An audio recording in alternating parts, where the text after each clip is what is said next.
let's move on to another one that was highly discussed and might even find itself in the Oscars discussion as well by this time next year. Magazine Dreams, the film directed by Elijah Bynum, which follows a black amateur bodybuilder who's played by a jacked Jonathan Majors as he struggles to find human connection and become the man he dreams of being. This is a really interesting film that has a lot of shades of other really popular films in it. Yes. I think we all came out with different film comparisons from Whiplash to Taxi Driver to Eminem's Stand. There was a question at the Q&A about how it was similar to The Shawshank Redemption, and he wasn't wrong. It wasn't one of those bad audience questions. He was on to some. Yeah. Art, you caught this later than us, and I think you really responded to it. What were your thoughts? I waited to see it at the best theater that they have at Sundance, which is the Ray.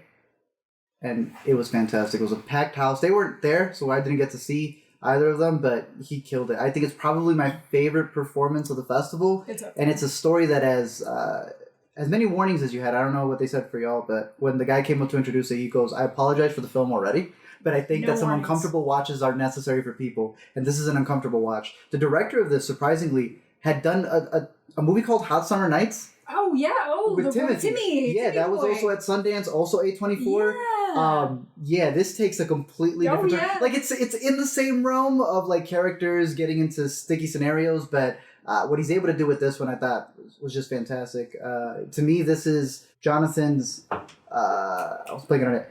Tom Hardy. He had this movie where he was arrested. This is his Bronson, dude. Yeah. I think he goes all out, and it was interesting coming out of the screening, hearing people still call him a really good actor. That guy, the main character, he was really good. Because it's January. Come February, he's probably going to kill an Avenger. He's probably going to kill Creed. Yeah. So after all said, all of that is said and done, I think he's going to kill the award season because Magazine Dreams, I think he goes all out in it. It is a shame you didn't get to see him at the Sundance premiere because you did miss him in his denim cowboy outfit. He looked so good. I got to see him in Chicago, but damn, was he really cool on the red carpet. There's also that video I highly recommend searching it up where the red carpet lines were a little crazy this year. It's the first year back, but the way that he handled it, he was just taking questions and not wasting time. Yeah, and a lot of people are ragging on the Sundance volunteer there, and like the Sundance volunteer is being like told in his ear a thing. Get them to go. Get them to go. We as people who were actually at the world premiere, that movie started an hour late. It was very hectic. That was also notably the screening where the closed captioning devices didn't work. I want to give a little bit of like grace to the chaos of it all, and that like people are just trying to do their best. Yeah. But yeah, like from knowing that experience of being on the red carpet line and having a celebrity pulled away from you just as you're asking your question, that sucks. I'm glad that Jonathan Major stood up for a journalist getting their question in. As for the movie itself, he's really incredible in it, and I thought the first half was like a really powerful engine of a movie. You know, it really goes and really is compelling, and there's so many ideas being thrown out at you.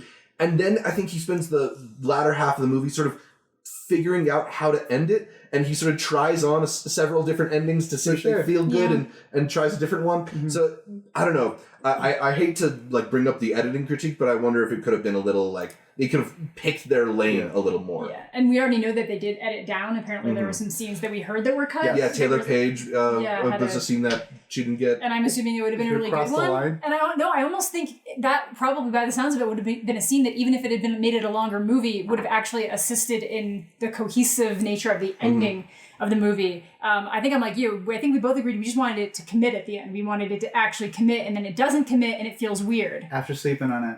You change your mind? I have a different take on it, and I think that what Zach is saying about the sort of splinter is almost like a shotgun.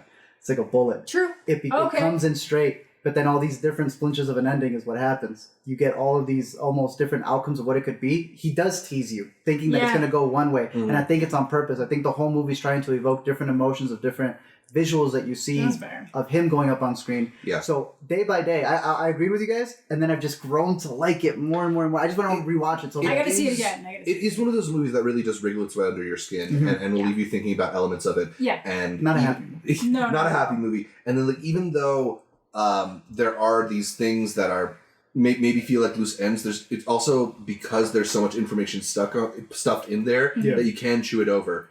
And also we were talking about like There's a pretty literal Taxi Driver homage, and if you know about the ending of Taxi Driver, there's a lot of ways to take that ending and then interpolate it on top of this movie. Yep. There's a lot to take away from this movie, and if you want to dive into it, I think you'll really like it. Yeah. For sure. Yeah. But no. Shout out the director. Shout out Jonathan Majors. He's also EP on it, which I think is a really cool thing for him. Moving up with that. Harriet Sansom Harris was really good in a tiny role in this movie. Haley Bennett. I'm always happy to see in different things. She's so good in this. Like the discomfort on her face settling in. I'm like, oh. Fantastic. This is also going to be the first of our many like strange jury awards, because this one won the U.S. Dramatic Special Jury Award for Creative Vision. They were creative with it. Yeah. They were. Yeah. I stand by it. It's a really good movie.